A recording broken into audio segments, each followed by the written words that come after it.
মক্কাতে এক যুগে হিজরত পর্যন্ত 13 বছরে কিছু সোনার মানুষ তৈরি হয়েছে এই তুফানের ভিতর দিয়া। ঠিক কিনা বলেন? তুফানের ভিতর দিয়া। এদেরকে আগুনে একবার পোড়া হয় নাই, বারবার পোড়া হয়েছে।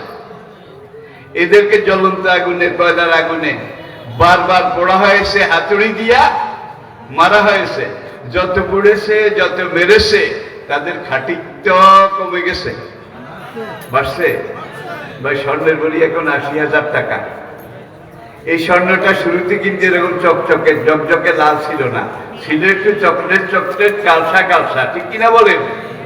এখন এটাকে ব্যবহার উপযোগী করতে হলে, কাজে লাগাতে হলে কিছু প্রক্রিয়া আছে। স্বর্ণকার কয়লার আগুনে স্বর্ণটারে দেয়, চাকটাকে দিয়ে এইবার এইভাবে বাতাস দেয়, হাঁপড়ে দম দেয়, হাঁপড়ে দম দেয়, শোঁ করে আগুন জ্বলে। ঠিক কিনা বলেন?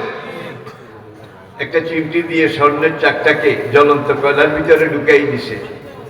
স্বর্ণের চাক কাঁদে, আমি কি অপরাধ করেছি? হে স্বর্ণকার, হে বণিকা, আমাকে জ্বলন্ত আগুনে দিলে, আবার এখন আগুনের মধ্যে তুমি দম দাও, আমি কি অপরাধ করেছি?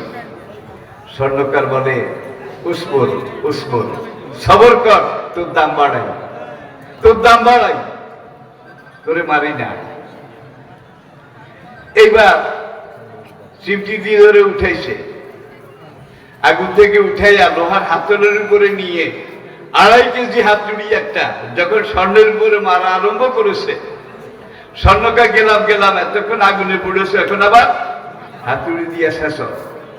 স্বর্ণকার বলে, কান্দিস না, সবর কর, তোর মান বাড়াই। প্রথমবার আগুনে দিছে কয় দাম বাড়াই, এবার শেষা দিকে তোর মান বাড়াই। স্বর্ণ বলল, মালিক যখন বলে শেষা খাইলে মান বাড়ে, আগুনে পোড়া খাইলে দাম বাড়ে, কষ্ট হইলে আমি সবর করব। কিছুক্ষণ হাতুড়ি দিয়ে পিটায় টিটায়, যত পিটায় তত ভরট গুলা চলে যায়, ভেজাল গুলা চলে যায়, খাঁটি গুলা থাকে। এইবার আবার আগুনে দিছে, আবার দম দেয়। আগুন এবার বলে, একটু আগে আগুনে দিলে শেষ না, গোল স্বর্ণ সেদ্ধা করে ফেললে, এখন আবার আগুনে দিছে, আবার বাতাস দাও। এবার স্বর্ণকার বলে, অসা বেরু। প্রথমবার বলছে আস বেরু, এবার কে অসা বেরু, ধৈর্য ধরো, সবর করো, তোর দাম বাড়াই, তোর মন সম্মান বাড়াই, গ্রহণযোগ্যতা বাড়াই। এইভাবে ভাই একবার পড়ে কেন, একবার শেষে না বারবার? যতবার শেষেছে, যতবার পড়েছে, ওর ভিতরে যত ঘাটতি আছে, যত ভেজাল আছে, সব দূর হয়ে গেছে। এইবার খাঁটি সোনাটা বের হয়ে গেছে, আগুনে পুড়তে পুড়তে, হাতুড়ি দিয়ে শেষতে শেষতে। এইবার স্বর্ণকার এইটাকে এইভাবে কেসি দিয়ে কাটে, কাটার পরে এখন এইবার আর কয়লার আগুনে দেয় না, ছোট ছোট করে কেটেছে, কয়লার মধ্যে হারিয়ে যাবে। এইবার জ্বলন্ত আগুনে শেষ পোড়া দেয়। নিকেলের একটা বাটি আছে স্বর্ণকারের কাছে, এই বাটির মধ্যে কিছু সোহাগা, দেখেন নাই বোধ হয়, যেটা স্বর্ণের ময়লা আর সেটা পরিষ্কার করে, কিছু সোহাগা, কিছু মেডিসিন দিয়ে এইবার জ্বলন্ত আগুন দিয়া পড়ে। একটা পাইপ আছে, মাথা বাঁকা, স্বর্ণকারের কাছে।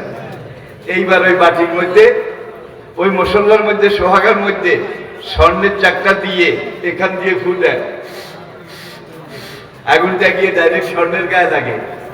স্বর্ণ এবার চিল্লায়, এতক্ষণ কয়লার আগুনে পুষছো, এবার জ্বলন্ত আগুনে পড়ো, আমি কি অপরাধ করেছি?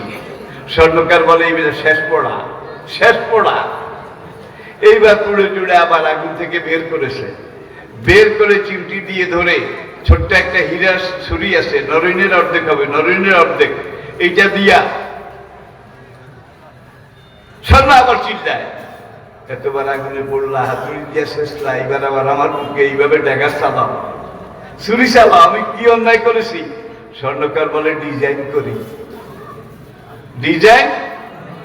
এটা যদি না করি 80,000 তোলা ভরি বিক্রি হবে না। তাহলে স্বর্ণ কি একবার পোড়া খায়, একবার শেষা খায়?